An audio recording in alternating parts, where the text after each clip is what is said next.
$34 million disappeared from an airport without a single alarm, guard, or gun. No break-in, no getaway chase. Just a man with paperwork and a perfect understanding of how cargo moves. This wasn't a fluke.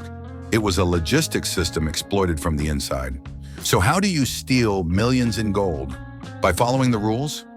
Today, we'll dissect a real-life supply chain heist and expose the weak points hiding in plain sight. Let me first walk you through what actually happened at Pearson Airport.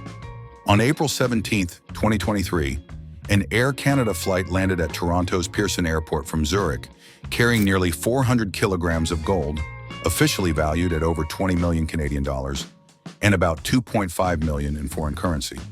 But based on gold prices at the time, that shipment may have been worth closer to $34 million. The cargo was unloaded and placed in secure storage. Everything appeared routine. Hours later, a man walked in calmly, holding what looked like standard release documents, a forged air waybill duplicated from a seafood shipment. He presented the paperwork, collected the cargo, and disappeared. It wasn't until much later that anyone realized the gold was missing. Now I bet you're wondering, how did no one stop him? Because in logistics, authority doesn't always wear a uniform. Sometimes it's just printed on paper.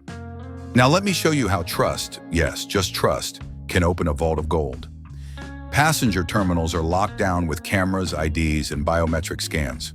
But cargo terminals, different rules. Shipments change hands constantly. Airlines, ground crews, freight forwarders, and every step runs on one thing: documentation. If it looks official, you get access. No ID check, no biometric scan. Just a printed form that says you're supposed to be there. This wasn't the first time it happened, and it probably won't be the last. Globally, cargo theft racks up billions in annual losses. And it's not always about brute force. Often, it's insiders or outsiders who simply understand the system better than security does. Remember Brussels 2013? Armed imposters posing as police stole 38 million euros, about 50 million US dollars, in diamonds off a runway. Brazil 2019, a coordinated crew made off with $30 million in gold, aided by airport insiders. So why do these heists keep happening? Because the logistics system wasn't built to stop people who follow the rules, just enough to break them. Now fast forward to the investigation, because here's where it gets darker. For nearly a year, there were no leads, no suspects, no gold recovered. Then in April 2024, Canadian authorities charged 9 individuals, including 2 former Air Canada employees, a jewelry store owner, and others with ties to organized crime. 6 were arrested, 3 are still at large, and the gold melted down, dispersed, nearly impossible to trace.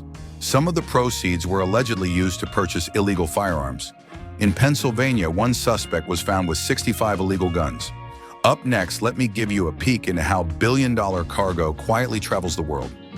We picture gold surrounded by guards, armored trucks, and laser sensors. But in reality, billions in high-value cargo, gold, diamonds, tech, move with barcodes, spreadsheets, and printed forms. And the biggest threat isn't someone climbing over a fence, it's the person who knows how to walk through the front door. If gold can vanish without a trace, what else is walking out the front door? Subscribe to the Logistics Brief to uncover the hidden flaws behind how the world really moves. Because what bends the rules moves everything.